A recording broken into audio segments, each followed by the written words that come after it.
Hidup tidak selalu dapat diprediksi. Malahan lebih banyak hal-hal yang tidak dapat kita prediksikan. Orang yang mencoba meramal atau memprediksi akan masa depan pasti ada faktor kekeliruan yang tinggi di dalam meramalkannya. Mereka hanya bisa memberitahukan akan ada kondisi yang buruk atau kondisi yang lebih baik, tetapi tidak dapat secara spesifik memberitahukan apakah itu yang baik dan apakah itu yang buruk. Disinilah kerapuhan dan apa yang kita perlu sadari bahwa tidak ada ramalan manusia itu yang 100% benar dan akurat. Semua hanya bersifat dugaan, semua hanya bersifat diagnosis, menganalisa, dan menentukan serta mulai menyimpulkan ini dan itu tanpa berpikir panjang bahwa apa yang akan terjadi itu belum tentu dapat terjadi seperti apa yang diramalkan. Namun di balik hidup yang unpredictable atau yang tidak dapat diprediksikan itu, kita perlu berpegang dengan iman percaya kepada Tuhan yang available. Walaupun unpredictable hidup ini, ada satu sosok yang begitu available dalam hidup setiap kita, yaitu Tuhan sendiri. Kepadanya lah kita patut untuk berserah diri. Dan inilah langkah awal yang baik, yang terutama dan yang pertama. Di hari pertama kita memasuki tahun ini, marilah kita mengawalinya dengan berserah kepada Dia yang selalu available buat setiap kita. Saya Nikolas Kurniawan kembali menemani di dalam Sabda Tuhan. Memasuki tahun 2022 ini kita mau bersama-sama merenungkan dari Yakobus pasal 4 ayat 13 sampai 17.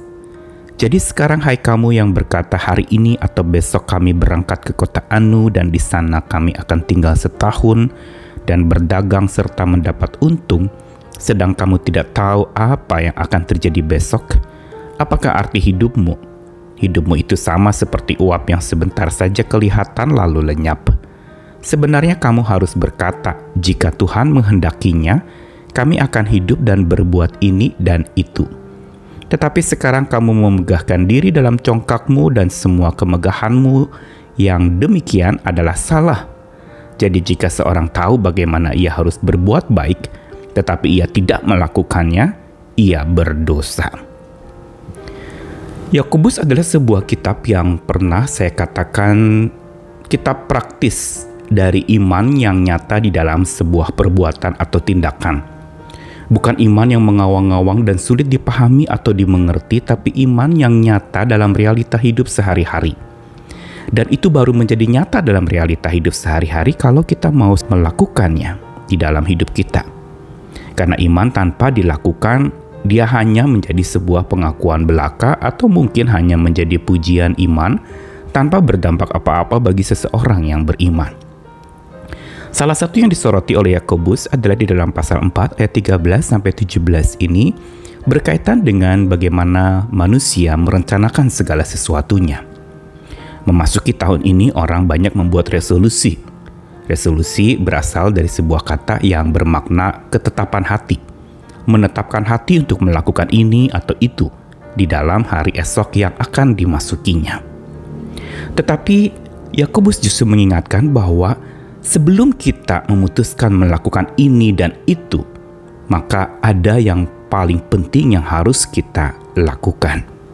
Dikatakan di situ, jadi sekarang hai kamu yang berkata hari ini atau besok kami berangkat ke kota Anu dan di sana akan tinggal setahun dan berdagang serta mendapat untung, sedang kamu tidak tahu apa yang akan terjadi besok, apa arti hidupmu? Dengan kata lain, sebelum merencanakan akan melakukan ini, itu, atau melakukan atau menyusun sebuah resolusi di tahun yang baru ini, kita perlu tahu tentang apa yang akan terjadi besok. Tentang apa arti hidup. Dua hal ini yang harusnya menjadi catatan penting sebelum kita memutuskan melakukan resolusi ini atau resolusi itu. Yaitu, kita perlu tahu apa yang akan terjadi besok yang sebenarnya tidak ada manusia pun yang bisa tahu akan hari esoknya, kecuali Tuhan. Begitu juga pertanyaan apakah arti hidupmu ini merupakan sebuah pertanyaan yang hanya bisa dijawab oleh Tuhan. Kita hanya bisa memaknai hidup menurut versi kita.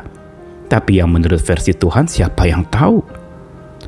Dengan kata lain, Yakobus ingin mengatakan bahwa kedua hal tadi, untuk tahu akan apa yang terjadi besok, kita harus datang kepada Sang Pemilik dan Pemegang hari esok, yaitu Tuhan sendiri.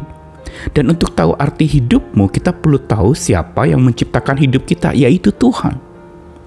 Atau kalau mau disimpulkan, Yakobus seolah mengundang setiap kita sebelum merencanakan atau meresolusikan sesuatu, pikirkanlah dan berserahlah kepada Dia yang tahu hari esokmu dan tahu arti hidupmu. Dan dicatatkan di sini, hidup manusia sama seperti uap yang sebentar saja kelihatan lalu lenyap, yang berarti memang tak satu pun dari kita yang akan mampu memprediksi akan hidup kita. Bahkan ketika kita baru mau mulai memprediksi, kita sudah hilang lenyap seperti uap yang sebentar saja kelihatan lalu lenyap. Ini semua mengingatkan betapa kita sangat membutuhkan untuk berserah penuh kepada Tuhan yang tahu hari esok kita dan yang tahu arti hidup kita. Karenanya kita patut berkata seperti yang Yakobus anjurkan di dalam ayat berikutnya, jika Tuhan menghendakinya, kami akan hidup dan berbuat ini dan itu. Yang berarti Tuhan ingin mengatakan bahwa kalau kita mau meresolusikan sesuatu itu, semua harus mengacu dan harus mengikuti kehendak Tuhan. Bukan sesuai dengan apa yang kita rencanakan. Manusia boleh merencanakan, tapi Tuhan yang menentukan. Hari esok memang banyak diprediksi akan tambah buruk, bahkan lebih buruk dari hari yang kemarin atau tahun yang kemarin. Tetapi justru disinilah kita perlu untuk betul-betul berpegang teguh kepada Dia penguasa hari esok dan pemberi arti dalam hidup kita, serta yang paling memahami arti hidup kita. Karena itu Yakobus mengingatkan, sekarang kamu bermegah dalam congkakmu dan semua kemegahan itu adalah salah. Yakobus ingin menegur setiap orang yang merasa tahu akan hari esoknya atau tahu arti hidupnya, padahal semuanya itu adalah salah. Karena yang paling tahu hari esok dan yang paling tahu arti hidup itu hanyalah Tuhan. Sehingga lalu kemudian Yakobus menutup dengan sebuah bagian yang mengatakan, jika seorang tahu bagaimana harus berbuat baik tapi ia tidak melakukannya, ia berdosa. Memang tugas kita adalah selain berserah untuk melangkah itu, kita harus tetap berbuat baik. Dan itu harus terus dilakukan. Mau kondisi baik atau buruk, tetap berbuat baik. Dan inilah sebenarnya langkah awal kita untuk memasuki tahun ini. Awalilah dengan berserah. Karena dengan tunduk dan berserah di langkah pertama, sebelum memasuki langkah-langkah berikutnya, atau sebelum menghadapi peristiwa-peristiwa selanjutnya, kunci utama kita adalah tunduk dan berserah. Hadapi segalanya dengan bijak. Itu baru bisa terjadi bila kita memegang kunci utama kita, tunduk dan berserah. Dan juga hidupi segalanya tanpa congkak. Bukankah Yakobus tadi mengatakan bahwa jangan kamu bermegah? Engkau tidak pernah akan tahu arti hidupmu tanpa engkau datang kepada Sang Pemilik hidup. Engkau tidak pernah akan tahu akan hari esokmu sebelum engkau berjalan bersama Sang Penguasa hari esokmu, yaitu Tuhan sendiri. Mari kita memasuki tahun ini dengan iman yang tetap percaya kepada Tuhan, pengharapan yang dalam hanya kepada Tuhan, dan kasih yang tak pernah henti kita bagikan dari Tuhan buat sesama kita.